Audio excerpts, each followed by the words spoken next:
ಶಾಸಕರಿಗೆ ಯಾವ ರೀತಿ ನಡ್ಕೊಳ್ತಾ ಇದ್ದಾರೆ ಅನ್ನೋದಕ್ಕೆ ಕೆಲವು ಉದಾಹರಣೆಗಳು ಕೊಡ್ತೇನೆ. ಮೊನ್ನೆ ಒಂದು ಫ್ಲೆಕ್ಸ್ ಗಲಾಟೆಯಲ್ಲಿ ಒಂದು ಸಾವಾಯ್ತು ಬಳ್ಳಾರಿನಲ್ಲಿ. ಆ ಫ್ಲೆಕ್ಸ್ ಅನ್ನೋದ್ರನ್ನ ಈ ಫ್ಲೆಕ್ಸ್ಗಳಿಂದ ಏನೇನ್ ಆಗ್ತಾ ಇದೆ ಆಯ್ತು ಹೇಳಿದ್ರಲ್ಲ, ಈಗ ನಾನು ಏನ್ ಮಾತಾಡ್ಲಿ?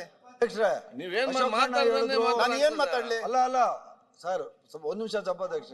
ಅಶೋಕಣ್ಣನು ಹೇಳಿದ್ರು, ಅದನ್ನೇ ಹೇಳ್ತಾ ಇರೋದು. ಅದನ್ನೇ ನೀವು ಮತ್ತೆ ಅಲ್ಲಪ್ಪ, ನಾನು ಹೇಳ್ತಾ ಇರೋದು ಅದೇನೆ. ಒಂದು ಫ್ಲೆಕ್ಸ್ಗಳಿಂದ ಇವತ್ತು ಯಾಕೆ ಹೋಯ್ತೀರಾ? ಮೊನ್ನೆ ಕೋಲಾರಲ್ಲಿ ಒಂದು ಫ್ಲೆಕ್ಸ್ ಕಿತ್ತಾಕಿದಕ್ಕೆ ಒಂದು ಡಿಸಿನ ಬೈದಿರೋದು ಪ್ರಕರಣಗಳು ನಾನು ಹೇಳ್ತಾ ಇದ್ದೇನೆ. ಅದೇ ರೀತಿ ಇಲ್ಲೂ ಒಂದು ಫ್ಲೆಕ್ಸ್ ಗಲಾಟೆಗಳು ನಮ್ಮ ಕ್ಷೇತ್ರದಲ್ಲೂ ಇದೇ ಆಗ್ತಾ ಇದೆ. ಫ್ಲೆಕ್ಸ್ ಗಲಾಟೆಗಳಿಗೋಸ್ಕರ ಇವತ್ತು ನಮ್ದು ಇದಕ್ಕಿಂತ ಬಹಳ ವರ್ಷಾಗಿ ತಯಾರಾಗ್ತಾ ಇದೆ.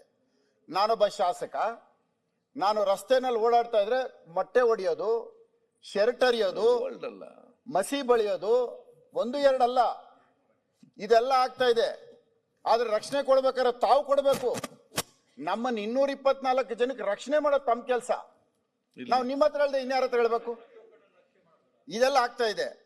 ದಯವಿಟ್ಟು ಈ ಫ್ಲೆಕ್ಸ್ಗಳಿಂದ ಆಗಬಾರ್ದು ಅನಾಹುತಗಳಾಗ್ತೈತೆ. ಹಂಗಾಗಿ ಫಸ್ಟ್ ಇದನ್ನ ಬ್ಯಾನ್ ಮಾಡಿಸಿ.